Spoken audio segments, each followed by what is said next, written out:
Let me ask you, why isn't your residential delivery route exploding with customers? Is it fear? Laziness? I hope not. Or maybe you just don't know where to start. That's what most people do. They get confused and don't know where to start. Today I'm calling you out and I'm giving you the roadmap to grow your route. And we got two ways to do that. And we're going to talk about those two ways today. No more excuses. Let's go. Hi, my name is Greg Colosi. I am one of you. Started my dry cleaning business in 1996, route only. I contracted with a local dry cleaner and I only focused on marketing. And this channel is all about dry cleaner marketing and specifically route marketing. I do give some information on your store because they kind of go together, but we're going to focus on building your route. You'd probably agree with me. If you had just routes and no counter customers, your life would be much, much easier. Well, I have some members like that, okay? Oh, by the way, I'm in the consulting business for dry cleaners. I help dry cleaners get route customers. That's primarily what I do. And I've worked with over 650 of you doing that since 2007 when I ended up starting this part of my business. Oh, and by the way, I sold my route in 2017 to the dry cleaner that did my cleaning for me. My son didn't want to get involved, so I ended up selling the route. Wish I didn't, but you know how that goes. Might start another one. I don't know. I mean, that kickoff phase, okay, that the rocket taking off phase takes a lot of energy. Much easier to buy one and just work it that way. But anyway, okay. Do you own a dry cleaning business? If you do, you're the person that I want to talk to, okay? If you're sitting there with a lackluster delivery route, or what I call a Mickey Mouse route. Mickey Mouse, sorry Disney, you can have all the credit for Mickey Mouse. But a Mickey Mouse route is two houses there, a track across the street from that, two houses, go down about a half a mile, then there's two more houses, and then you drive off 3-4 miles to deliver 3 houses.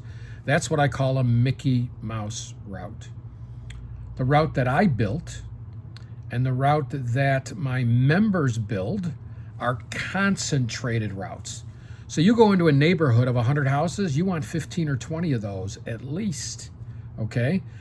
So the marketing that we're going to talk about is going to get you that high concentration, okay? It's difficult to do with Facebook, even though there's geofencing. It's difficult to do on any of those other social media markets. Take your supplements. Alexa, stop. Sorry. Told me to take my supplements, which I do around 3 o'clock. Yeah, it's 3 o'clock. So anyway, your success isn't going to fall into your lap. Oh, I was talking about a concentrated route, okay? You don't want to do those Mickey Mouse routes. You want it concentrated. And social media is not going to cut it, okay? So I'm going to talk about 2 ideas today for you to build your route, and you're probably going to lean towards one. I have done both extensively, okay? One is more challenging, but you can get customers tonight if you want to. And the other one takes some more people to help you get that done, non-sales people. Okay, so today I'm going to show you 2 proven ways to grow your route fast, effectively, and without wasting time. A route customer brings in more money than a counter customer. In one of my other videos, I talk about it. A route customer is going to give you upwards of upwards of $100 a month or $1,200 a year, and they're going to give you 6.7 years worth of business. Counter custody is going to give you, like $50 a year. No, more than that. They're going to last for 3 years times $80 a year, like $250 they're going to give you. So they only stay 2.99 years, or let's say 3 years, and a route customer stays 6.7, let's say 7 years. If you're a really good operator, they're going to stay even longer than that on both of those. But as you can see, building the route, using your effort, okay? Your effort in time, and time is the most valuable asset you have, is going to best used by getting route customers, okay? Okay, there's only 2 real ways to build a successful delivery route: door knocking or bag dropping. If you can master both, you're golden, but even just one of these can transform your business, and let's break them down. First thing I'm going to talk about is door knocking. Now, and let me talk a little bit about it, then I got a few stories that have to do with door knocking. Funny stories, okay? This is the fastest, most concentrated way to grow your route. For every 100 houses you knock on and talk to someone, okay? So for every 100 people you talk to in the right neighborhoods, you're going to get about 40 customers, okay? Now, getting to talk to those people is the challenge, okay? So how do you do that? How do you ensure that you're going to talk to more people, okay?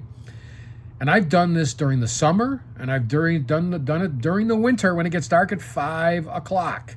And I'll explain the differences. Hopefully I'll remember to explain that to you, because these aren't in my notes, okay? That my outline that I'm following here. I'm always looking over here at my computer. So, knocking on doors during the summer, let's say. Best to go out from like 1 to 5, and your primary purpose of this is eliminating doors you got to knock on. So if somebody's home, you can talk to them, okay? Some stay-at-home moms or dads will be home, and if that stay-at-home mom says, gee, I got to check with my husband, and you ask, can I call back? Great.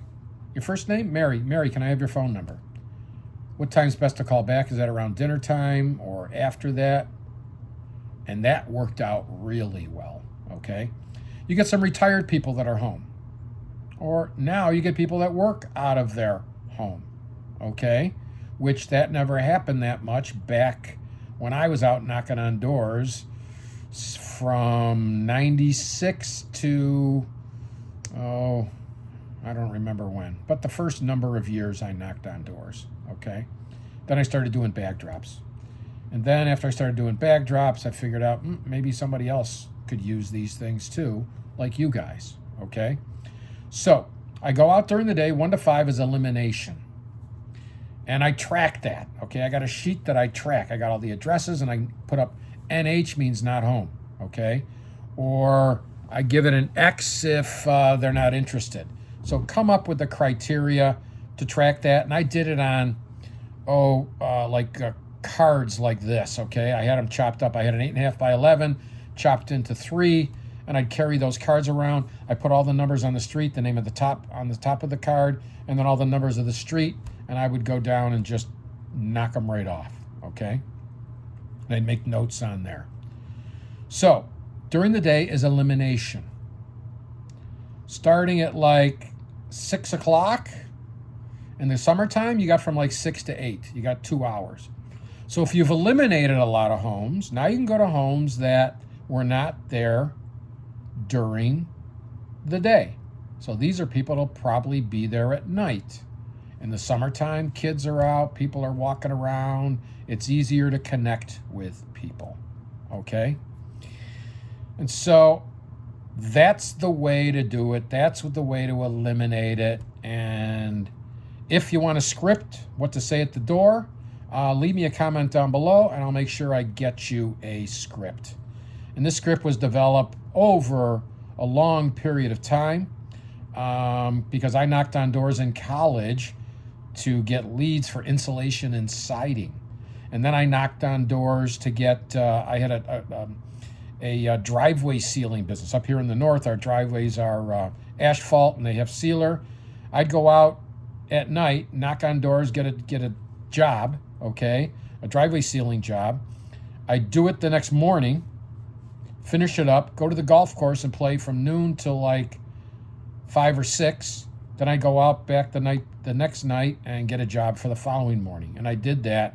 Like got 4 jobs a week while I was in college, and I was in a community college right here in Rochester. And I had a regular job too, but I was always looking for other ways, and that taught me a lot. But I'm going to give you the script on how to do that. Door knocking is an incredible learning experience about people and, of course, about selling, on how you approach things. It was the best learning experience as a business owner. I did it also with businesses. I'd just walk in, I'd walk around like I owned the joint, and I'd always have a name that I'd go for. Okay, hey, is Mr. Sinetian, okay? And I'd go ahead and then I'd give him my presentation, whatever I was selling, whatever business that I had at the time. I had mostly my own businesses since I was 23 years old. Well, in college and those, I had those. But my first job, I worked for a division of Xerox in Pittsburgh, PA, and I was only 20 when I got hired by them. And I got a golf scholarship to Erie, PA, Gannon College, or it's called Gannon University now.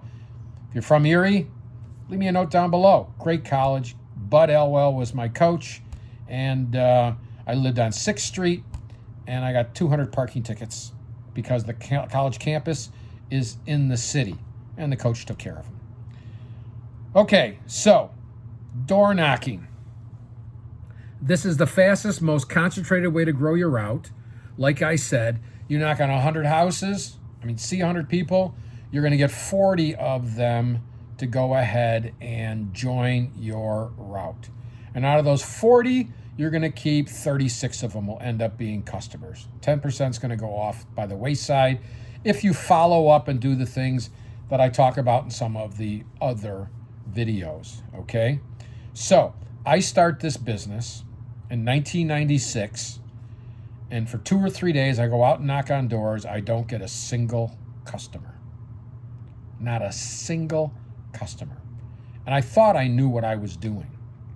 Then I remembered something that I did in all my previous businesses, and that is tell the truth.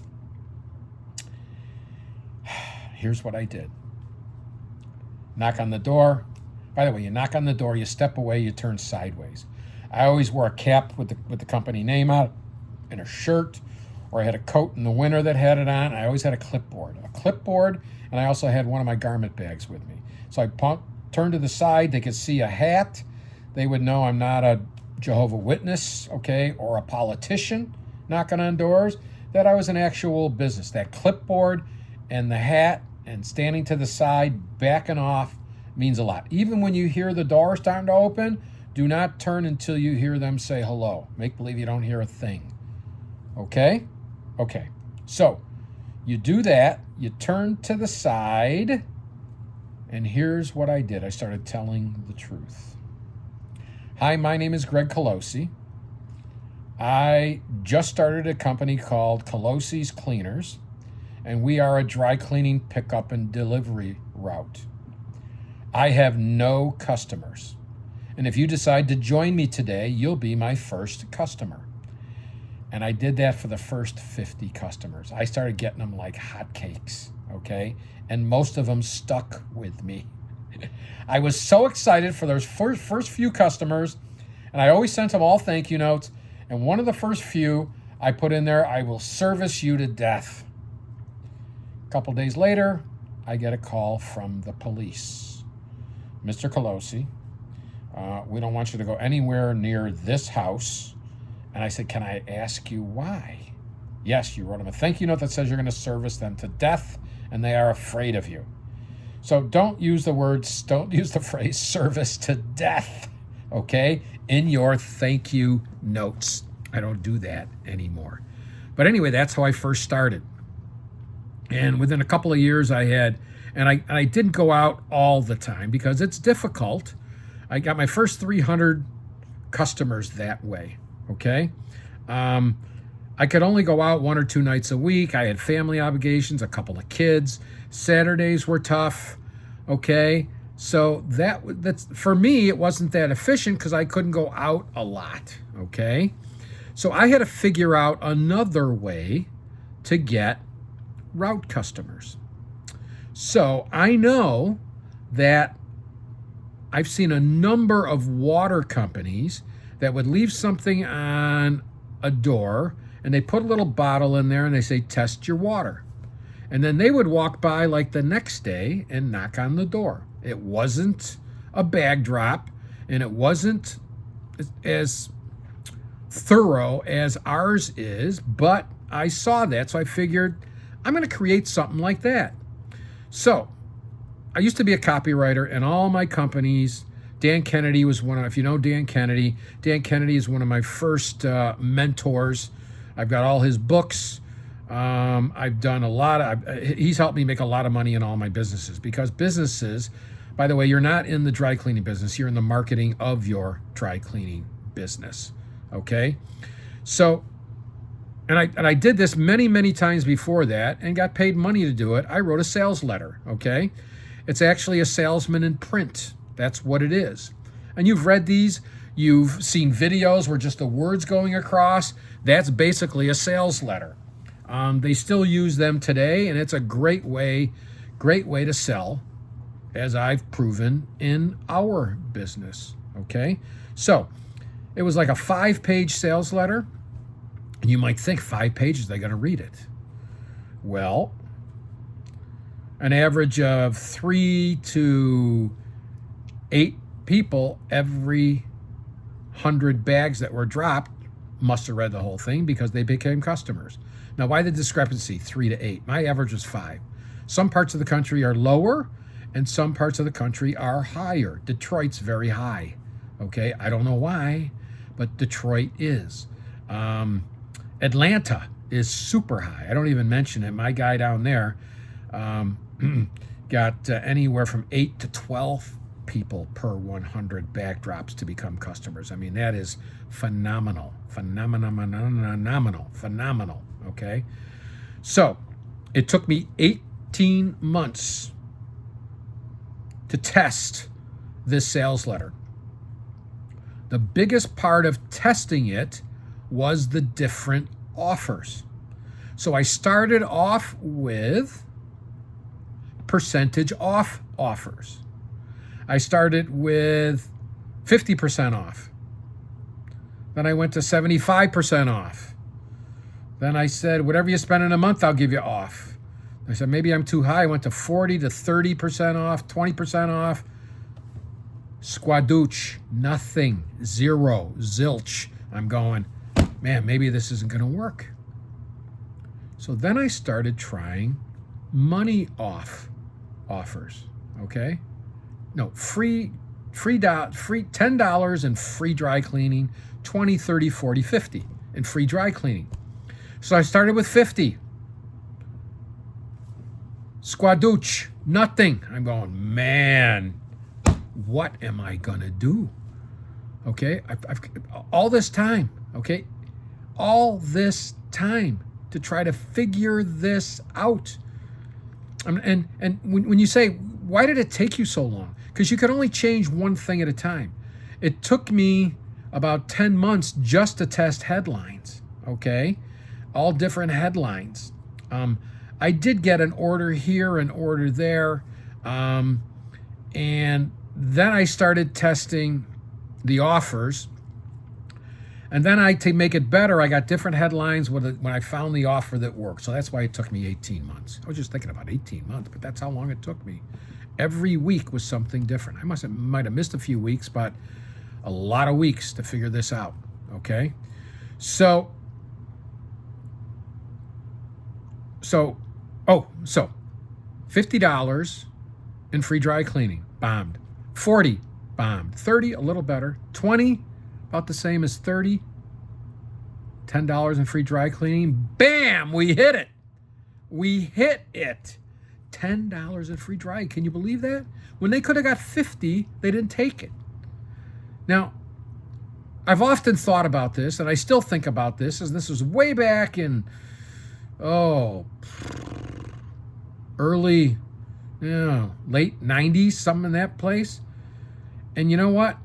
The conclusion I came to, which might not be the case, and I would have never guessed that, okay? When you become a copywriter, you come out with the best headlines, and sometimes you're going to get blown away with what works and what doesn't work, okay? I'm never totally surprised because I know it can happen. I'm like, ooh, I didn't think that was going to happen, but I'm not like dumbfounded anymore because you don't know. You don't know. I don't know.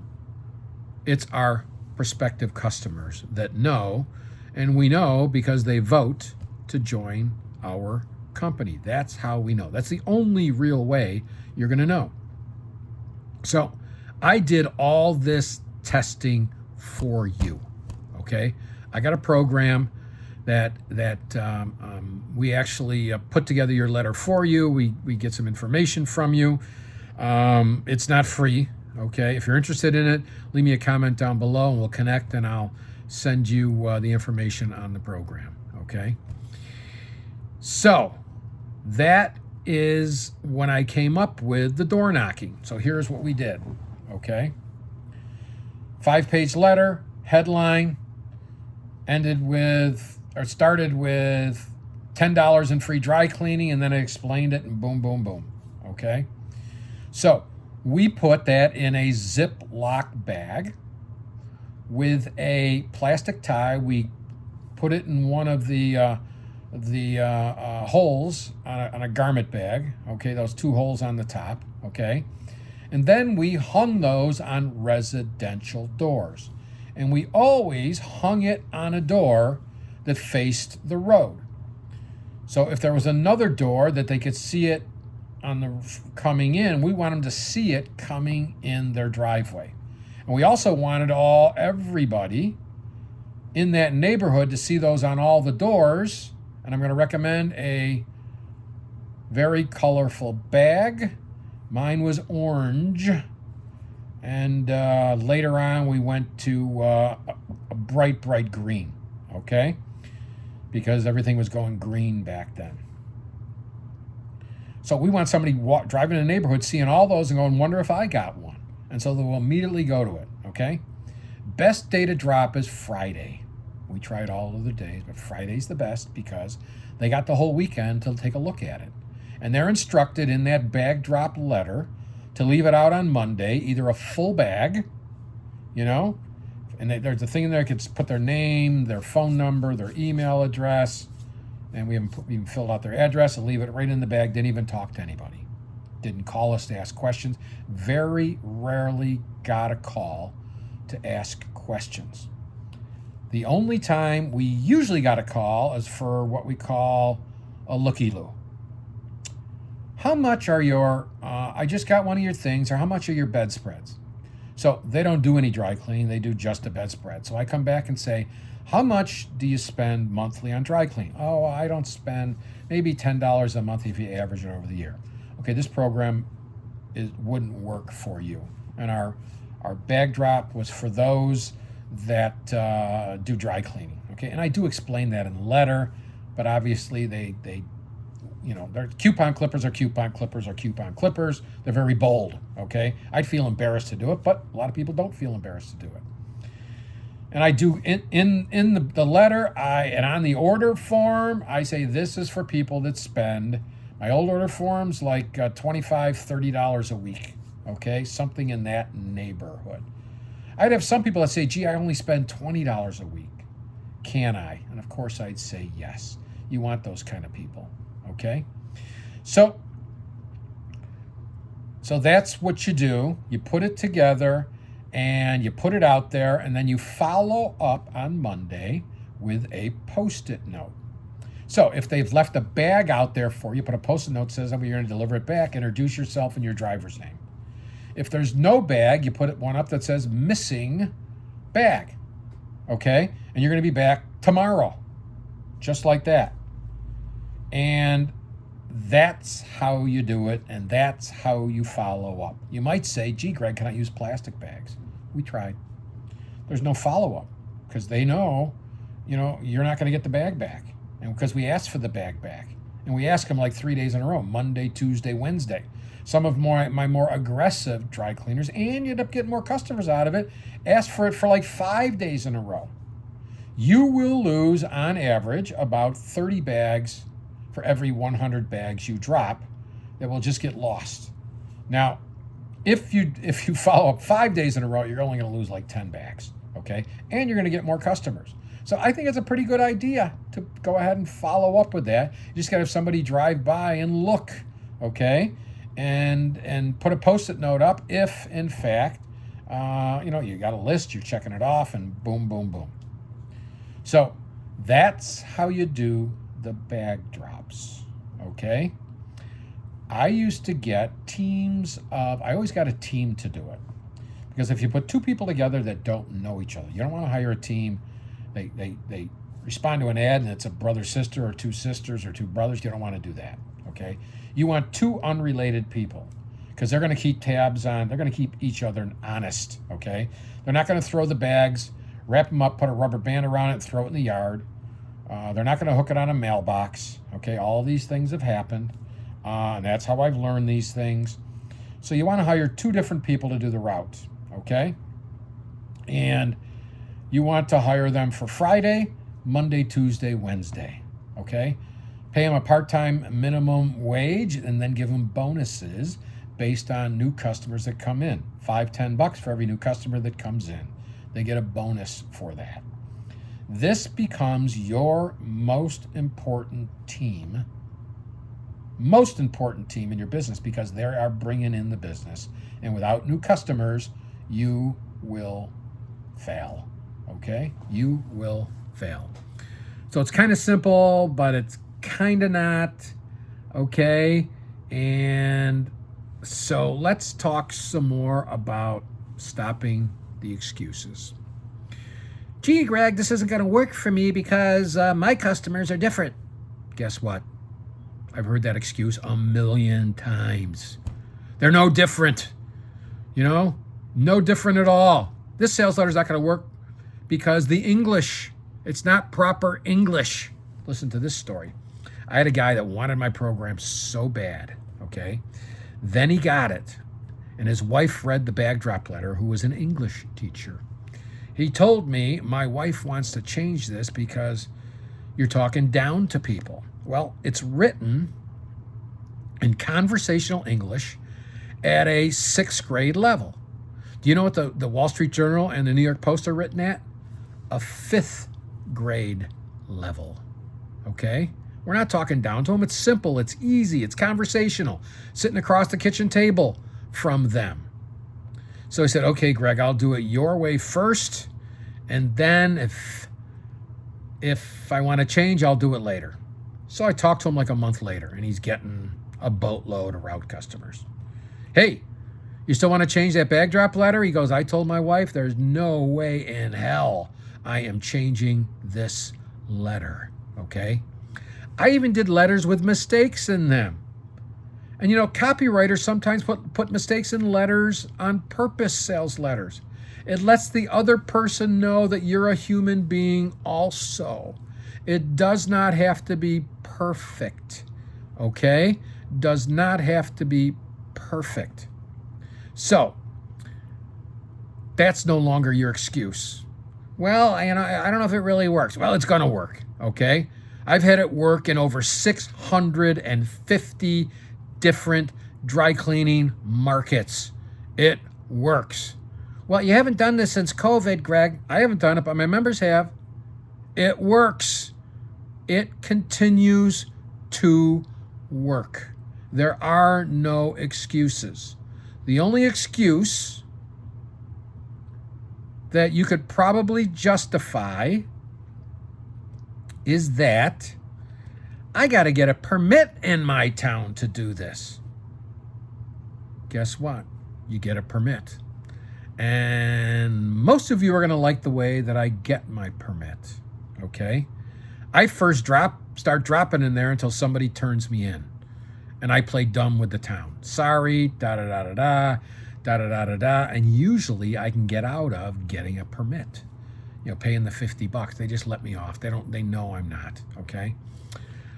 You might go into a community that is no soliciting allowed, okay? But that's not the town law. That is the subdivisions law. You don't have to abide by that. You shouldn't be afraid of that. You have a business to run, okay? You've got a boatload of customers inside there, and you're going to get more. So here's what I would do in those kind of neighborhoods. Find your customer, do 2 on one side of the street, and then do 5 across the street if it's a concentrated neighborhood. Or do 1 and 3 across the street, 5 bags right next to your customer, okay? Don't do it all over the neighborhood, because every neighborhood has a watchdog, and it's somebody that, you know, is probably retired, not like you or me, even though I'm 68. And their only job is to find these little things and call you and yell at you, okay? You're very polite, very nice. You go to the town and you figure out what it is, and at worst it's going to cost you $50, okay? For a solicitor's license. And that's dropping it off at somebody's house. I mean, that's not like you're knocking on their doors, okay? It's like dropping off, a flyer at their house. You got to get a permit. You're not asking to talk to people. That's how I normally get out of it. I mean, I've never had to do it here in town, okay? And a lot of my members just do the same thing, do a few and see if they get a call. If they don't, do a few more, and bada bing, you're out there doing it. Do not be afraid. You're not going to get thrown in jail. Somebody's going to call you nicely, okay? Now, I'm a little bit of a hardened businessman because I've been doing this since I was 17 years old, knocking on doors. And I had other little businesses before that, but that hardened me up, okay? Nobody's going to arrest you. Nobody's going to embarrass you.